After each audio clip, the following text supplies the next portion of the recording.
Magandang tanghali mga kababayan dito sa Tacloban. Dito po ang ating sitwasyon ngayon dito.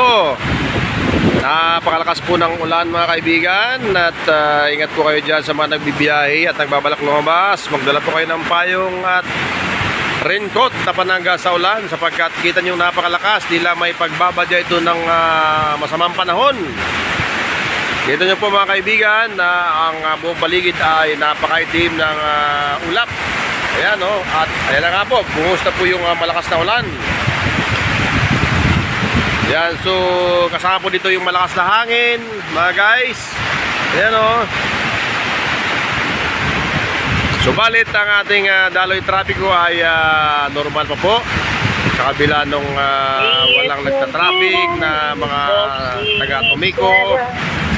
Ayan po, so tuloy-tuloy lang po ang traffic dyan. Maganda po ang dali ng traffic, so wala hong hambalang, walang abala. So ingat po kayo sa mga nabibiyahe po dyan, dahil madulas po ang daan ngayon dahil sa lakas ng ulan. At sumilaw po kayo pagka kayo po yung masilungan dyan, ano?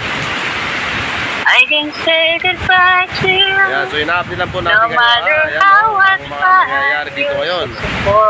Ang ating pambansang vlog, Watawat, ay nababasa na rin po. Ayan o.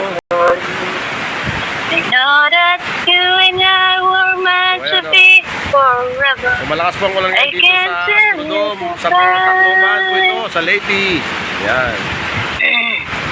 So sa mga nasa dagat po ay mangyaring kayo po ay tumabi, sapagkat malakas po ang hangin. Baka kayo po ay tangayin at kayo ay papunta sa malayo.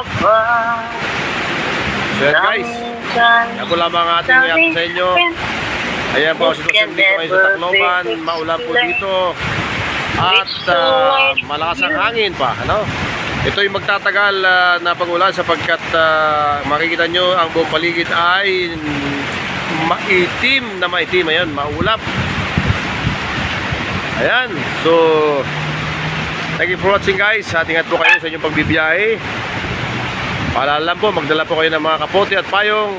Baka kayo ay lalabas ng bahay o pupunta sa paligid, susunod kayo mga anak. Magdala po kayo ng payong. Ingat po kayo guys, and God bless sa mga nang tanghali, buong Luzon, buong Visayas, at buong Mindanao, at buong mundo. Ayan.